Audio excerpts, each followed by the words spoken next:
Hello out there, I'm the oldest nerd. In more ways than have ever been done on Star Trek, they did horror. I mean real disturbing horror.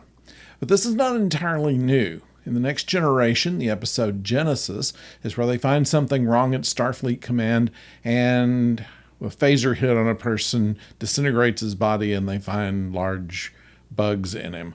That was pretty gory for its time and actually not terribly tame now.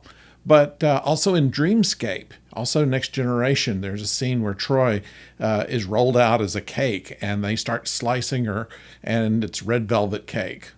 Very bizarre. Not as gory, but most bizarre, even in the original series where they wouldn't allow any gore at all. They did have two types of disturbing episodes. One where, I forget the title, Scotty loses his memory at the time that women are being murdered. It turns out it's Jack the Ripper, an alien spirit, that's actually doing it. In Cat's Paw, which was intended to be a Halloween episode, they have black cats and witches and things like that, and some voodoo curses basically on the Enterprise, which are kind of suspenseful. And in the 60s, though, and 60s television especially, that was a decent level of horror. But I don't think I've ever seen anything like this in Star Trek. I've seen it in other movies, but here it's different somehow. There's literal blood and guts flying, bodily mutilation, stabbing, psychological trauma, to the point I had to look away at one point. And I've seen Alien many times. Like Alien, this is essentially a haunted house story, all the way down to the point where they say we need to split up. Absolutely the stupidest thing anybody could do, but it's done in so many classic horror pictures, I suppose they had to do it here. In doing so, it's where they get the opportunity, though, to showcase each of the three characters who go on the ship and realize just what their biggest fears are. La'an is concerned about her genetic past, shall we say, and she sees visions of the security officer aboard the Griffin. Kirk, who's recently become a father, is feeling guilty for having broken up with Carol and worries that he can't be a good father to David with his career and all. Spock, as we've known from the beginning, has always been uncomfortable with being half Vulcan and half human, and that's shown itself through much of the original series. He was very much concerned with being more Vulcan than human, yet in this series it's been a struggle of being more human than Vulcan. He's had relationships, in fact. So they did this because in the original pilot, the Cage, Spock is seen to be a more human-like alien. He smiles, he's horrified, he's worried, he's shocked.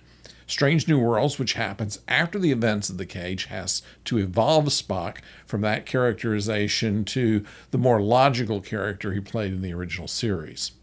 This may be the point where he realizes that he better ease more toward his Vulcan half than his human one.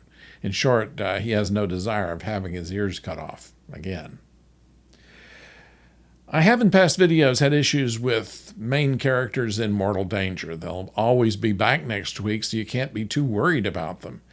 In fact, through much of this episode, I believed that the things that happened and maybe even the ship were all illusions in the mind of perhaps one of the characters, or maybe in all the characters. But it turned out not to be the case. There really was something there. We just don't know what it was. Kirk and Spock were both seriously injured, thanks to the 23rd century medicine practice aboard the Enterprise. Kirk's stab wounds and Spock's mutilation are surgically treated, and they'll be fine by next week.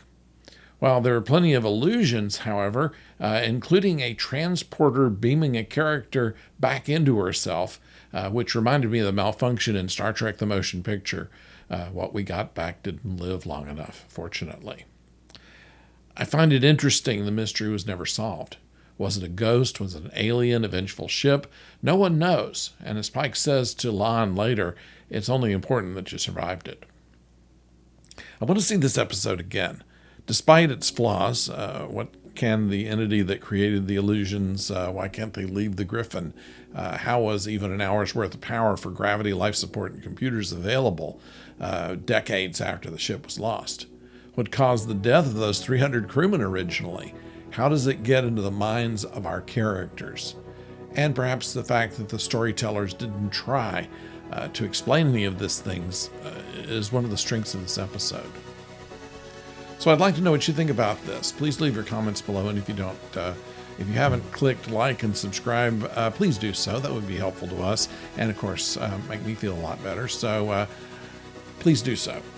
I'll be back next week with another episode from Strange New Worlds, also another from Farscape, and we'll be back with talking movies with Professor O, Project Hail Mary. I think you'll enjoy that. So thank you for joining us, and until next time, don't go far.